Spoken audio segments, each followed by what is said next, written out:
pretty perfect throughout. Draft, I think I agree that desk has to change. And, you know, Hooney's point with the static shift LeBlanc. Yeah. Static shift LeBlanc works when you have like the static shiv as an extra item. As in, you're so far ahead that you have static shiv, plus you have like the same or more items than your opponent. And if you, as I said, miss out on the momentum at any point, it kind of just falls on its face. T1 opting to not ban the Kai'Sa and banning the Azir instead. Will they opt to first pick the Kai'Sa? That is the question. If they first pick the Kai'Sa, it means they're not first picking LeBlanc, which I think is an absolutely fantastic. Oh my! I don't even. Okay, that is a choice that we saw made. That is a decision you can do. Yeah. You know, it was not the LeBlanc that was the problem. It was the Azir. Is what they're saying. There we go. Know, LeBlanc was perfect. It just happened that they had an Azir who was more perfect. Perfecto. Yeah. Well, we'll see what Bro want to do. They opt not to go towards the Kai'Sa. They go for the Aphelios once again in this situation and go for the Maokai for Umti here. That is an odd one. Maybe anticipating this Kai'Sa lock-in that should be happening now means that, you know, Sejuani is going to continue to just stay up and available, but it's Vi that Oner is going to opt into instead. Poby locking away the Kai'Sa for Gumayusi. Karis, oh man, that would be his old favorite once again. Whenever we see Maokai, I'm always tending towards it being Jace. That combo is just very common. I think that's why they went for the Maokai on that first rotation, because they were planning for the Maokai Jace, but obviously Jace doesn't get picked away. Means they can match some of the poke of the Kai'Sa. It's decently strong mid-jungle 2v2. And once again, they're going to end up playing out the game pretty similarly to how they played the previous one, where they're kind of, you know, standing back. They want T1 to run into them. But T1, with the Kai'Sa, have some better poke options, I'd say. Because really, the LeBlanc just wasn't quite cutting it solo in terms of the poke provided. Yeah, no, I would agree. Gives them some hard engage here from Oner's Vi as well. Definitely a bit more straightforward as well. I think it took a little bit of finesse to win out with T1's comp and I'm going to be last real. game. With this current state of T1, I would be personally drafting like the least finesse comp going. I'd be like, what is, you know, when you have like the Clash comp, when you have like Malphite, Misfortune, Leona, Amumu, those are the sort of comps I would be going for right now. Just build the press R. Yep, everyone press R at the same time. I do actually love the Rakan ban from T1, because not only is obviously a good pick for effort, but just the sustain from the Qs was so impactful. I felt like in those longer, drawn-out setups. Easy to ignore, but T1 recognizing it was something problematic. And now Renekton locked in for Morgan. Obviously a pretty solid pick for him. Has his own emote as well. Exactly. Classic. Quite a few picks that Zeus can head towards if you would like to, as Rel being considered somewhat dangerous into what we've mentioned already. Efforts, Alistair is certainly something to be respected, but T1 going to just take the lane duo instead. Kai'Sa Rel has been pretty strong in the past. And now the consideration. Zeus has just like straight up won the 1v1 even early as Ornn versus Renekton. He's just very, very good at this champion. So you can understand why he's considering it and will lock that one in. My problem with it is if we see the game go similarly, as much as Ornn is great in the later stages, you only really have the Kai'Sa's like a true, honest carry, and the LeBlanc will fall off. And the problem is as well, is that T1 are probably incentivized to head towards some physical damage on the Kai'Sa, and that means you don't have a dual threat poke, you've just got LeBlanc again. And that didn't quite work. As Alistair, the understandable lock-in going to come through here, can also deny Ornn sometimes as well if the Bellows Breath is not used at exactly the right time to deny the Ram. Honestly, that's one of the things I love about Alistair is he can do a decent job at setting up engages if he's got like backup to layer it, you know. Obviously got as much lockdown as the likes of, you know, a Rakan or a Leona. But also, I think he's fantastic at playing bouncer. If anyone's trying to approach, trying to be aggressive, you can really just make life difficult for the Vi, for the Ornn, and the Rel as well. And I personally wasn't too happy about the B1. No, it's putting testing the faith. It is testing the faith, absolutely. And the thing is, it's hard to look at that and be that confident. And you know, because we just saw it lose. I think a lot of T1 fans will be like, if they win, they'll think LeBlanc wasn't a problem. So maybe they should lose. Yeah. So they learn. I feel like we had this problem yesterday as well, but I don't want to think about it. It was the Kwangdong victory in that game against Nongshim. But I digress. Let's have a look at the adaptation and see whether T1 are going to be able to utilize it to pick up a victory. Kai'Sa has been very, very strong. Kai'Sa Rel, also very strong. Zeus a fantastic on, but they're up against the bros with Umpty on the tree and Karis on the Jace this time around. It's Morgan's Renekton as well. Anything could happen as we jump out of the rift for game number 2.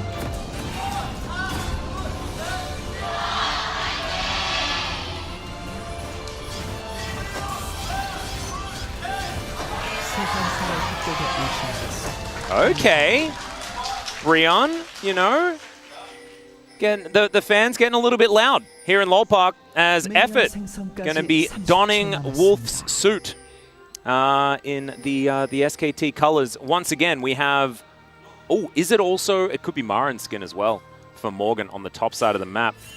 It could be double SKT skinning. That'd be pretty cool. Because that would be 3 that they've utilized throughout today. No, it's Lego. Morgan is always a Lego Renekton guy. Is that Lego? Oh, it's the Lego Chroma? yellow Chroma. Yeah, okay, yeah, I can see. I respect it. I'm a big Lego fan, so I guess I'm there. It's a pretty cute skin. Zeus also going for the 1-cost Ornn from a couple of sets ago. Oh, the Thunderlord one? Yeah. He has that, isn't it? What's the other skin he has? It's like the... Elderwood? Elderwood, that's it, yeah. Quite like Elderwood.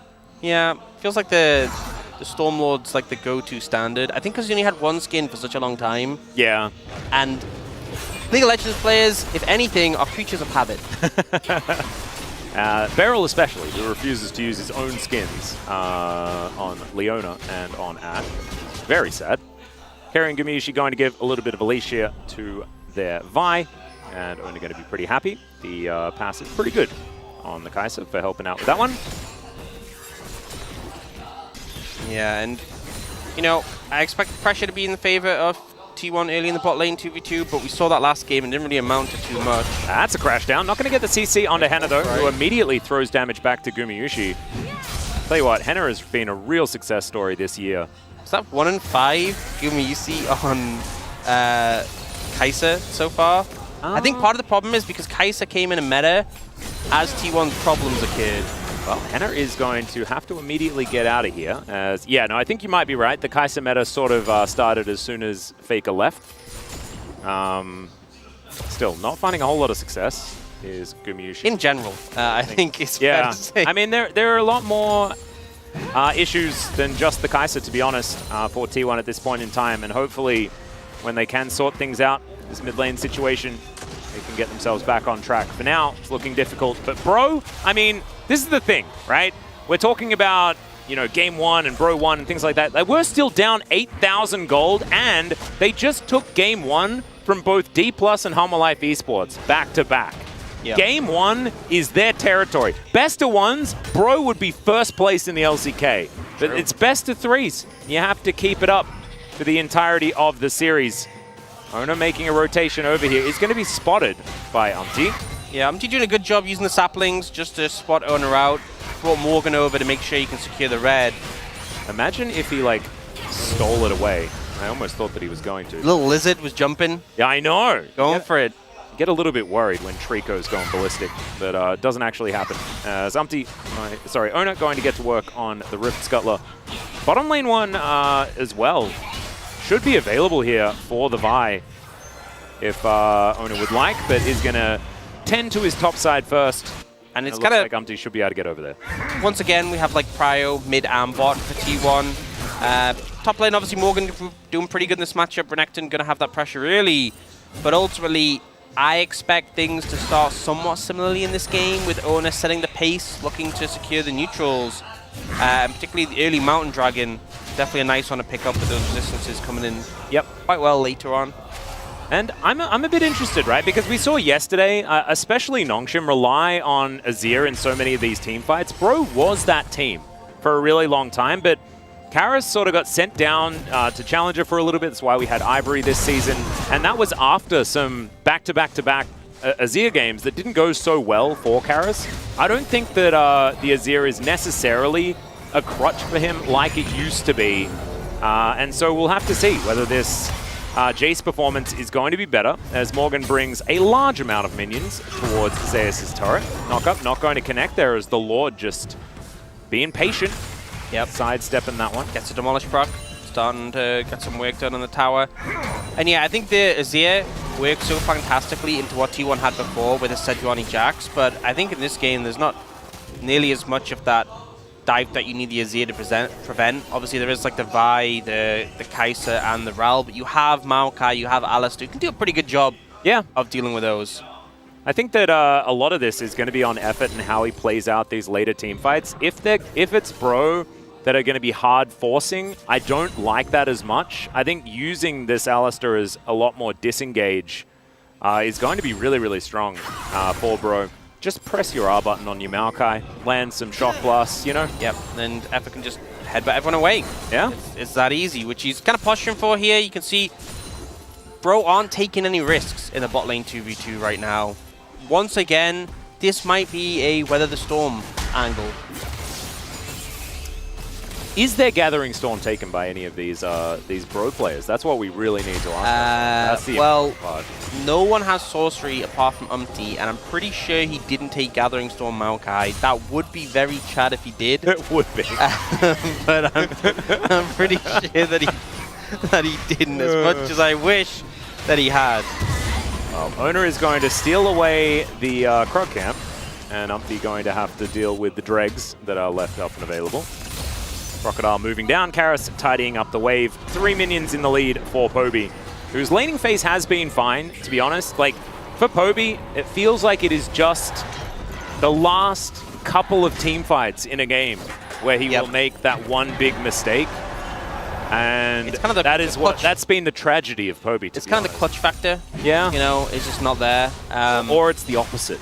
The anti-clutch factor. Oh, that's rough. And yeah, I mean, I feel like that's the thing, is that in the later game situations, a lot of rookie players, I feel like this is an issue for, is that, you know, they know how to lane. They played lanes a lot in solo queue, in competitive matches in the lower tier. It doesn't change that much, but when it comes to those setups in the later stage of the game, I think that's where really the experience of players trumps all. No, I agree. And we have to remind everyone as well that T1 in Challenger were not that great.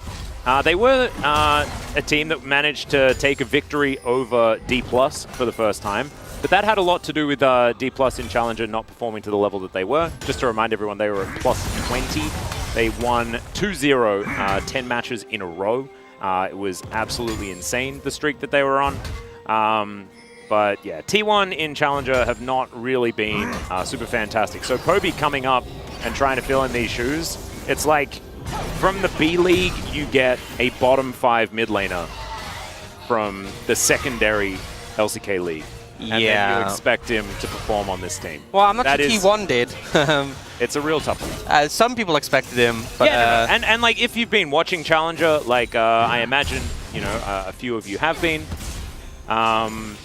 then you would understand the direness of the situation.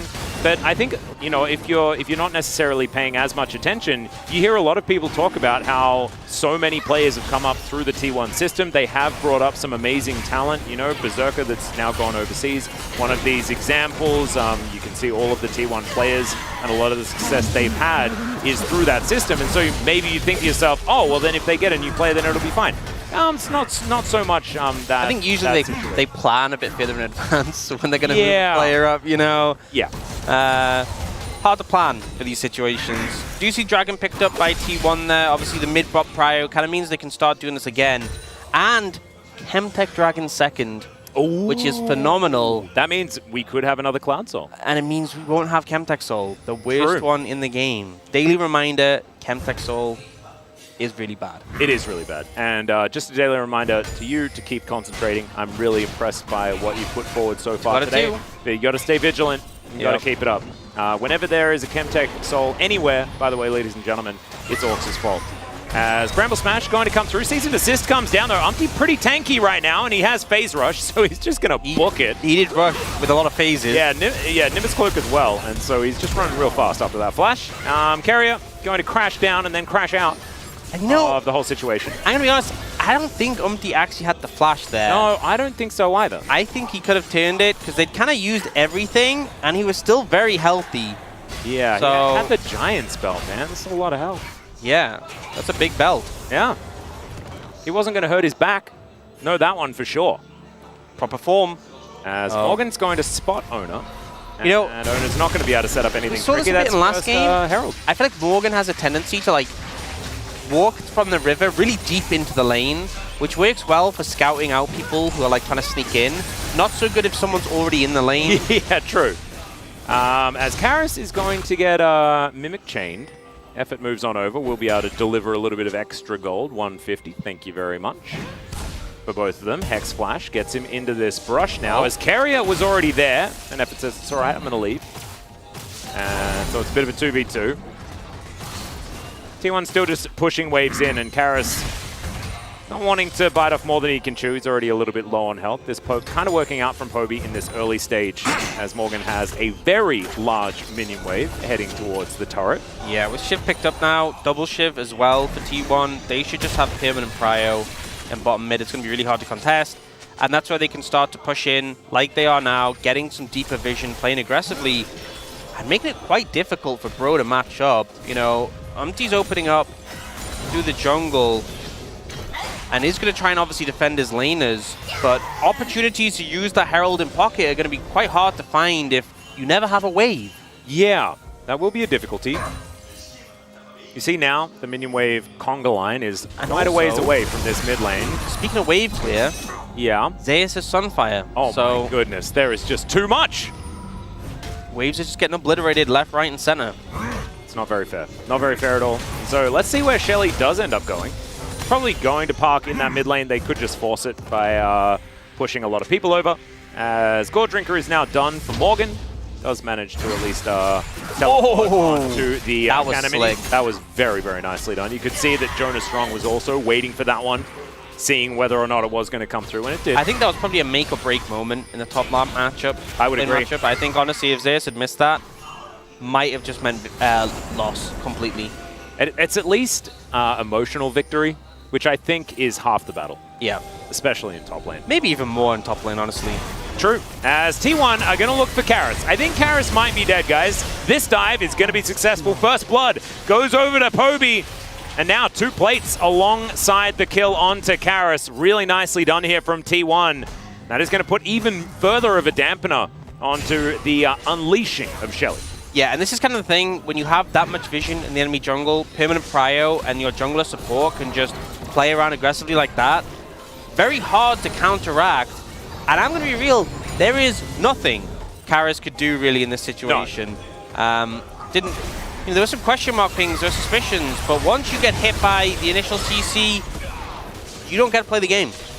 And we could see that the outcome was that he couldn't play the game. And the good thing is he didn't use his flash, because he was definitely dead, and so holds on to that one. Felt his breath coming through here on this top side from Zeus, but right now you can see Morgan with his Gore Drinker now completed, feeling a little bit better in this matchup, even if the Sunfire Cape value should be pretty high.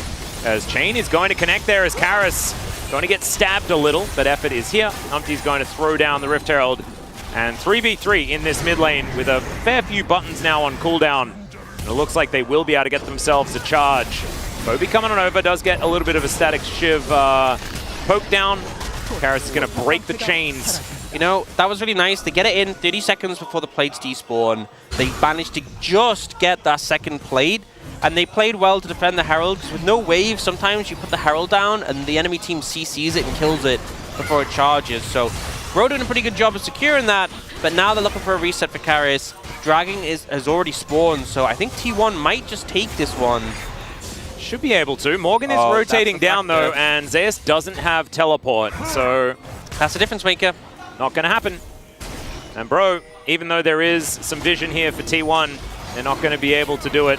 Still Zeus is going to walk on over, but I think that this one is just dead. Yeah, no contest. It's just one Chemtech Drake. And honestly, if you're T1, I wouldn't lose sleep over it. Yeah, I think it's big for Bro, though, denying the 2 dragons on the side of T1, because they could have had a very quick Cloud Soul. Yeah. And, you know, we saw the impact it made last game. 8k gold deficit negated by some speedy boys. Game defining. Game Absolutely. defining. Yeah, you do see that Zeus got to crash a wave, get a little bit damage in the tower. Oh, that's a bit rude, isn't it? This goes over and steals his stuff. Christmas tree moving down here towards his bottom side, and the Nature's Grasp is going to be precast immediately into the backline. It goes Gumayusi. That stopwatch just amazing from Henna, but it's not quite going to be enough. Now Karis is going to move on in, and can he actually lock down the rest of these kills as they do get Gumayusi? Poby's limping away, and I don't think Keria is making it out of this one alive. It's 2 kills for the Crocodile, and Bro strikes back. Honestly, I'm surprised that went as well as it did for T1. I thought that was going to be an absolute disaster. Yeah, it was looking like that from the beginning, I agree. Yeah, and it kind of went okay. Even with the stopwatch from Henna, it's very hard to dive in Alistar, but they CC effort to get the layering. Henna loses all the health in this situation, and it felt like Umti was a little bit late to get the CC down. I think he was kind of trying to avoid the big clump of AoE damage. Once Morgan turns up, there's not really much T1 can do to counteract that.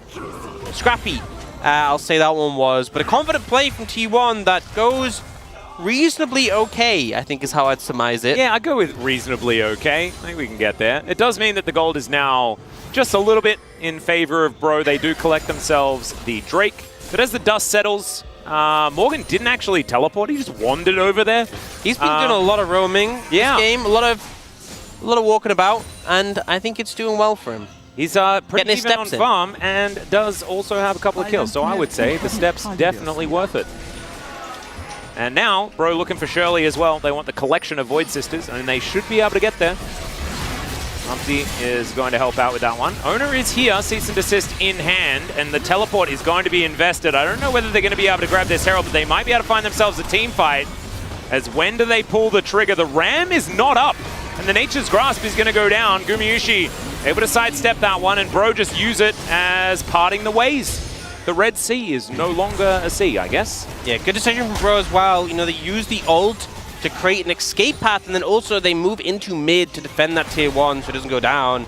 They get the Herald and can be pretty happy with how they navigated that one. They also force a TP from Poby, and unlike the previous game, it's not really a 1-3-1 angle here, but LeBlanc can still be a threat in the side lane. So burning that TP is always going to be a big positive where possible. I would agree. And Poby is the one with the largest gold advantage here on the T1 side.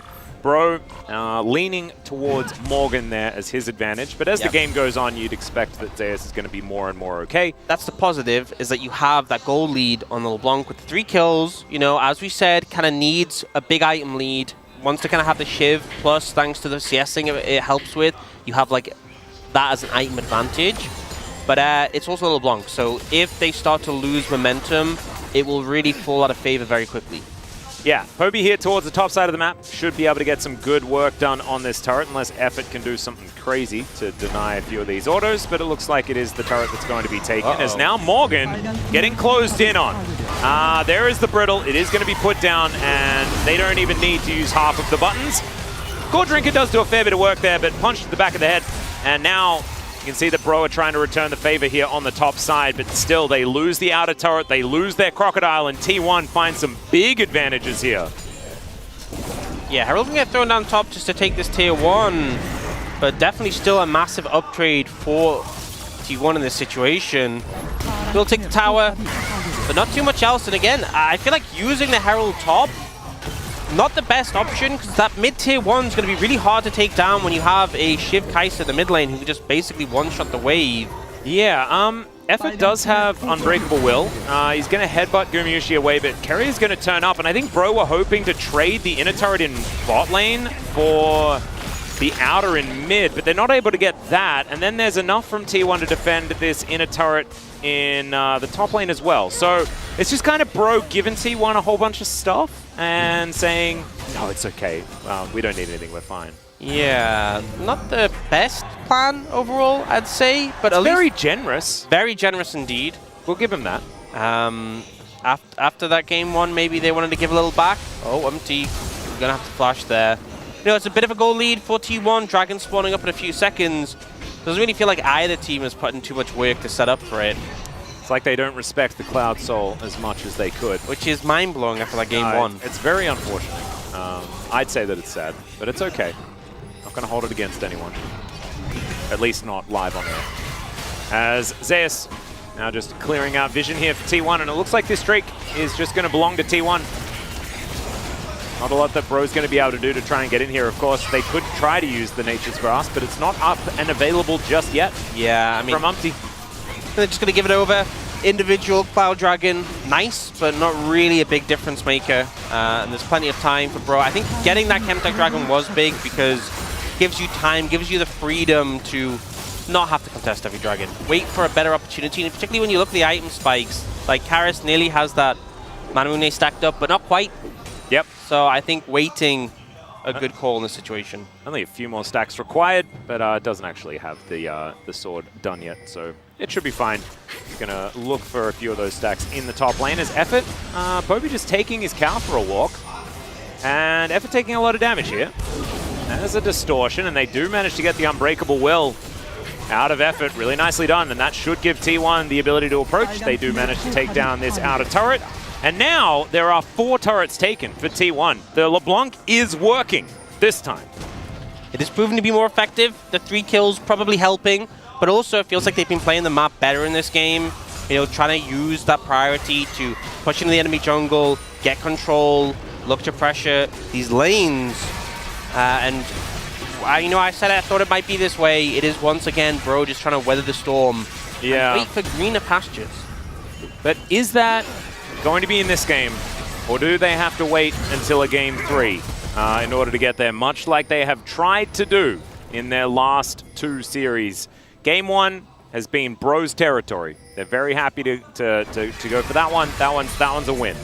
It's the game 2s and the game 3s that have been quite pesky. You know, I feel like Bro, if they survive to 3 items, are in a really good spot because they could honestly just go like more on Karis and Henna. Yeah, a lot of like 3rd item more be very popular for 80 carries, but with how much Henna's AP, favorite thing as well. With how much AP T1 have, you could just do that, and it would be so hard for them to kill your carries. Actually, yeah, this is what we were considering as well, because we thought that maybe Gumayusi would go for the AD route, but he has decided not to, so they are committed to the amount of poke that they will be able to do with the AP Kai'Sa. It is a much better build, but if you do want physical damage, then you do have the option. So yeah, no, I think you might be right there. And Mori is a fantastic one on the Renekton as well, especially 3rd or 4th. Triple more? Yeah, that's a lot of... Quadra more, more... the more, the better. The more Maokai, you know, he actually has really high base attack speed. I think it's like towards the highest in the game. And I'm pretty sure it's more of Maokai-less, right? Like that's the name of the That's what it's called when you buy it specifically. Yeah. We thought it was Mao's name, but it's not. It's just Maokai. So I think more Maokai is not more problems. I think it's less problems if he has more. That's what it seemed like when they picked him in pretty early on. Yeah. That was the impression I got. Although I think he's probably going towards Bissell, I think. What builds out of Kindle Gem and those like things? Like a million items? Yeah. They changed the build path so much. It's so hard to keep up. Yeah, there's quite a few things that you could be building into, but it looks like it is going to be one of the more magic resistant. It has some magic resistant, which is a great call, you know. And Bro just roaming around their jungle. They do have a lot of control towards their top side, which is good.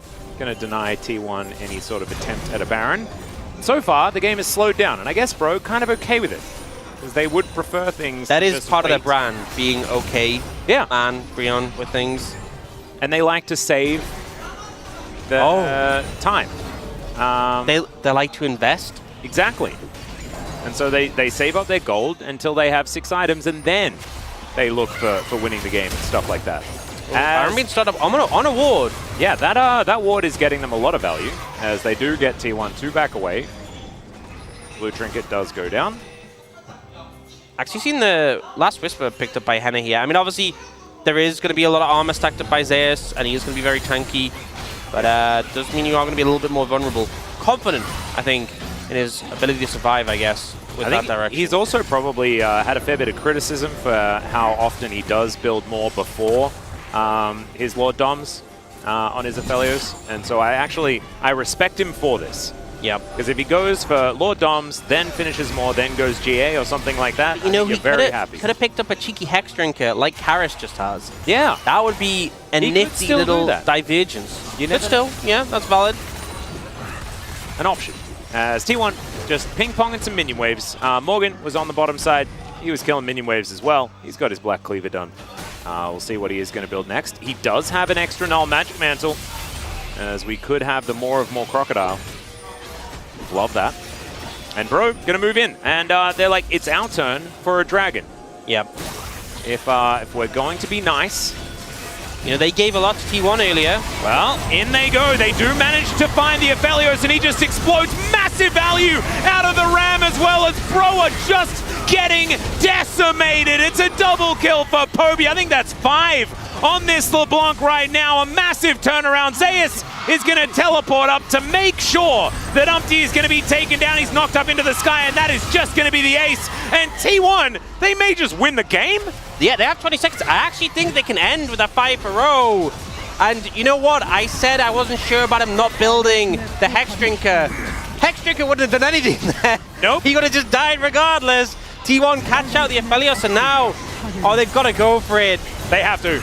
They're going to, right? Well, they don't actually have to. 1 and 0. It's also the first Ornn version of the Night Harvester as well. I'm excited about, but yeah, it's just going to be one measly Nexus turret standing between T1. You know, I was hyped for it. I was ready. I grabbed my puck sheet. I was ready to write it down.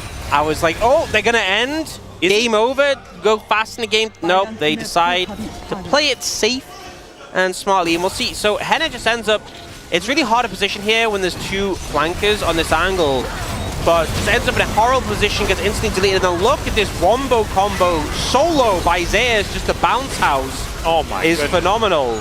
And the split decision for Keria to not pile in onto the Aphelios that they'd already had locked down, and instead finds the most beautiful Magnus everyone else from the entire team. Exactly. Good call. Yeah, that's a way to deny any sort of peel. That's precisely what does happen. And so, inhibitor taken on the bottom side of the map. The Cloud Drake is still up. They just didn't decide to take that one. As T1, they are looking for this Baron. So, the gold lead has ballooned. And Bro, it's going to be so hard for them to get towards we have the ideal pit. LeBlanc angle where you have an entire item lead over your opponent. Yeah. Poby pretty strong right now, plus the ornament as well, so it's like, in terms of what is available, Poby's doing a lot of damage. You can see Effort just got... Oh, here it is! The Magnus Storm does come through! Still, Henna manages to get himself relatively far away, doesn't exactly have the greatest guns, and throws the Moonlight Vigil to Narnia. That is not what you want to see. Decent knock up there from Effort, but in goes Gumayusi now. Henna has to flash his way out. Bro still have some members alive. And it's going to end. T1 moving towards the base. Yeah, teleport is going to come through. Now T1 decide that maybe they're not going to be able to take this one down. It's a little bit confusing, this whole situation, but they'll take the inhibitor turret in the mid lane, and now they can back off towards the Baron. You'd say it's still a victory, but that is a whole bunch of gold going over to Bro, because Poby died somewhere in amongst all that. Yeah, I'm not sure who picked up the kill. I mean, presumably it must have been Morgan, right? He's got 3 kills. Okay, we'll see on the replay. But yeah, going for the engage here, I think if T1 had fully connected with his engage, it would have just been an absolute wipe. But the Oner doesn't really connect on too many high-priority targets. The fight ends up quite scrappy. Umpty does actually get a really nice turnaround here.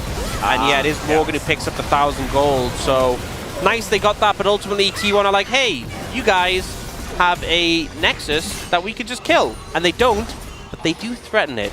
The identification of the fact that you need to kill a Nexus to win the game, though, I do respect. I think that's something T1's been missing in the past couple of weeks. I think if you compare the Nexus kill rate of this T1 summer performance compared to, let's say, spring, there's a stark difference. But there's also this serious correlation between the team that has the most Nexus destructions and victories.